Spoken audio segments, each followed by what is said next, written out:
Hey, what's good? It's your boy Mixtape Moth, and today I'm going to hit y'all with a review of the new Mach-Hommy album entitled For Haiti. Let's get to it.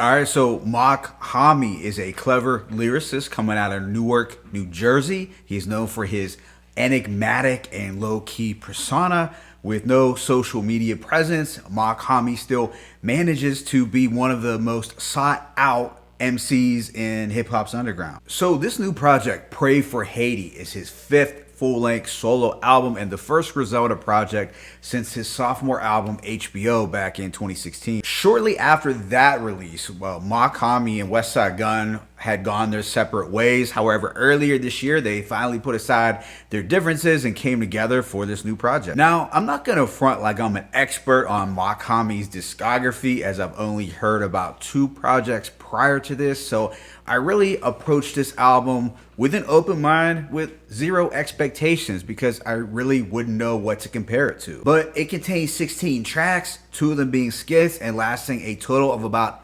39 minutes in length. It comes out just in time to celebrate Haitian Heritage Month, as we know Mach-Hommy is an artist who proudly represents his Haitian roots throughout his music. This project, For Haiti, is not overly feature heavy, as Westside Gunn, The God Fahim, and Keisha Plum are the only guests. Westside Gunn has a much larger role with his executive producer credit, as well as appearing on 3 or 4 tracks. And Westside Gunn's creative influences pretty much stamped over this thing like a brick. Stylistically and sonically, it kind of plays out like a follow-up to Pray for Paris. Now, obviously, Mach-Hommy brings forth his own signature style and mysterious aesthetic to this project, but with that being said, let me go ahead and hit y'all with this track-by-track breakdown. The opener, the 26th Letter, is a bar-heavy record set to an eccentric trumpet loop. We get Westside Gunn on the hook, talking his talk, sounding like a real arrogant boss figure. Mach-Hommy comes through with 2 strong verses, but it is the second that stood out the most to me. West told me rearrange the whole game, fuck up they top 5. Some Soul Chain performer dudes is not live. Rap snitch Kinesis telling cops they status. A lot of these rappers Big 12 like March Madness. So I thought that March Madness punchline was pretty hard. He also reflects back to when he got balled up just for being Haitian until he let them caps fly with no graduation. You know, it's a strong opener that showcases his ability to rhyme quite well, and I do like the horns. Track 2, No Blood, No Sweat, also has standout bars. The backdrop has some swirling pianos. It's a dreamy soundscape with minimal drums. Easily his most attention-grabbing line here was, "Oh word, your rap's braggadocious. Put this 38 in your mouth. Go ahead and spit your magnum opus." It's just clever wordplay. Track 3 is the Conductor Williams produced Philippe Adu. The beat is wavy and a little psychedelic, and the sparkling keys have this off-kilter quality. Westside Gunn sets it off with a decent enough verse. You know, it's pretty standard Gunn. We get Keisha Plum on the hook doing some sinister spoken words. She just continues to sound more demented with time. Start with his pops, pitchfork his face, make his bitch beg please, then sledgehammer both her knees. She's just downright demonic anymore. While both Gunn and Mach-Hommy had solid verses, it was really the production and the vibe that I found most attractive here. The keys just had that similar rich and luxurious flavor that was plentiful on Pray for Paris. Right after is Mackrell Jackson, which is also produced by Conductor.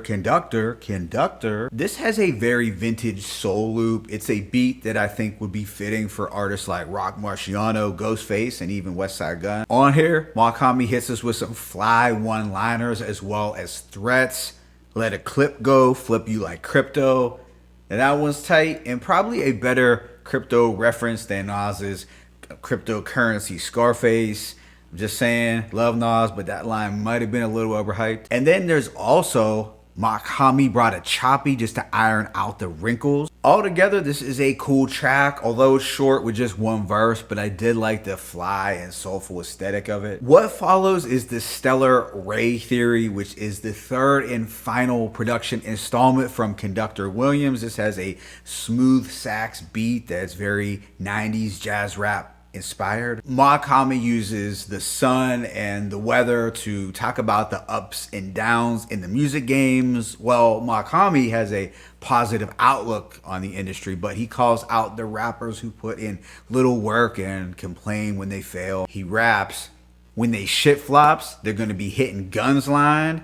And chill out with all the categorizing. You do spend way too much time fraternizing. Wonder why you piss poor. Dudes be on message boards planting seeds of discord. I was kind of getting a Ghostface Killer vibe from his song The Sun, but it might have been because Mach-Hommy used his line, yo, the sun can never be pussy. He always come out. And yeah, to the younger cats out there, this is a Ghostface Killer line from 2006. But overall, this had great rapping on top of this smooth jazz groove. Conductor Williams was 3 for 3. This song blends smoothly into a clip from Martin Scorsese's Taxi Driver. Now, this isn't the first time that particular skit has been used in hip-hop albums, but I think it sounded great in between records, and it segues nicely into the track Mary. This has an atmospheric boom bap instrumental. Mach-Hommy does some storytelling about a woman. There is a Tupac inspired hook in which he references Hail Mary. He also flips an Outkast line from Elevators. So I like this production and how he paid homages to some of his 90s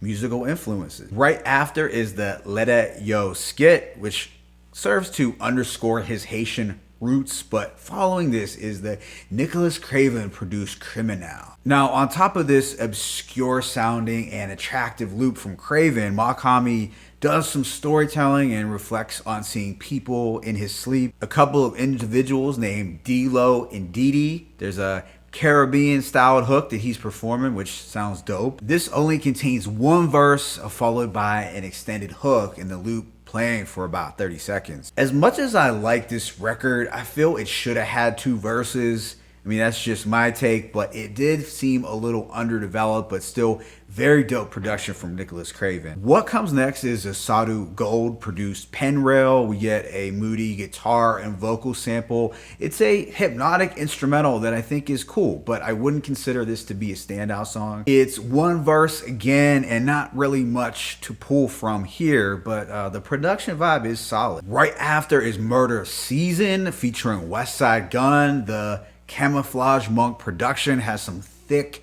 and fat drums along with glittering keys and bells. I feel it's similar to the Derringer production style found on Westside Gunn's Who Made the Sunshine. Now, Mach-Hommy provides a hook that sounds similar to something I could envision Joey Badass doing. Perhaps maybe it was the Caribbean Annunciation. Westside Gunn mentions on the corner fiends dancing like a disco, whereas Mach-Hommy admits to selling more rock than Charles S. Dutton. The Charles S. Dutton line may go over some people's heads, but the actor starred in an early 90s show entitled Rock. He also made an appearance in the HBO original series The Corner, which was about drug use in Baltimore. Now, the subsequent track, Magnum Brand, featuring the God Fahim, is a real highlight. This has fluttering piano arpeggios and some thunderous boom bap drums. It's a very flavorful beat. It's actually one of my favorites on the project. Mach-Hommy has several quote-worthy lines. You seen the Dr. Dre footage, I keep their heads ringing. Speaking foul on Mach name, what the fuck you thinking? I put that biscuit to your tea like it's England. Also, there's dude's picture reaping the benefits off Mach-Hommy type, trying to see capital off the steez like Johnny Shipes. That's a standout bar, but it may require people to look up Johnny Shipes. I think most people will get the Capital Steez reference. RIP Capital Steez. I thought the God Fahim had a solid verse as he came through with that much needed aggression and energy, but all in all, this was a total bar fest with a dope beat. Next is Rami, produced by Camouflage Monk. This has crisp drums and a slightly eerie piano chord. Mach and West do a back and forth, flexing their chemistry. I'm sure most fans will enjoy hearing them trade bars over this remarkable beat. The skit Creole is pretty informative as the narrator tells us that Haitians speak an oral version of Creole. This transitions into the Green Lantern produced Au Revoir. Now, instrumentally, this record is different from the rest in that we get a bluesy guitar, flutes, and just a lot of harmonizing. There is more singing than rapping, but his verse is good. He states, top earner, pop the burner, shot that dude 2 times like Moderna, then returned to the Zoloft. The second to last track is Blockchain, produced by Camouflage Monk. This has a drumless horn loop that's bright and glorious, but a little psychedelic. It gives off a strong 70s jazz flavor. It's short at just 2 minutes length, but he's going at the cats who are simply riding the wave and taking up space. On the hook, he states, I blockchain dudes out the game. Another fun crypto reference, for the cats out there who have been checking their Coinbase accounts multiple times daily over the past week or so. The album wraps up with 10 Boxes, Sin Eater, produced by Denny LaFleur. On this closer, Mach-Hommy is having some fun, getting a little fly and boastful. This is set to a unique backdrop that's a little dusty, a little lo-fi. Overall, I give this album a rating of a strong 3.5 to 4 mics. Anywhere in between that I think is fair, although I think I'm going to round up to a 4 because the production and the vibes were just that good. Instrumentally and sonically, I would consider this to be a worthy follow-up to Pray for Paris. I feel the bright, chic, and colorful production added some flavor to Mach-Hommy's at times monotonous flow. This helped to keep things pretty interesting at all times. My only issue with the project was that some of these songs felt a little underdeveloped and lack structure. Now, it's a criticism that I've had with other projects that are executive produced by Westside Gunn, whether it's Armani C's or Boldy James, or even some of his solo work. Now, some individuals may like that whole one verse and a hook sound, but I'm not really a fan of it. However, I will say when Mach-Hommy was rapping, he was mostly killing it and demonstrating why he is such a sought after MC in this game. There was a lot of creative and cunning lyricism on display. I just wish he would have given us some more verses on some of these songs at the end of the day. My favorite tracks include The 26th Letter, The Stellar Ray Theory, Criminal, Magnum Band, Rami, and Blockchain. Let me know what you thought about this project in the comment section below. It's your boy Mixtape Moth. I'm signing out, but be sure to hit that like button and please subscribe. As always, it's peace and blessings. Mach-Hommy, Pray for Haiti, 1.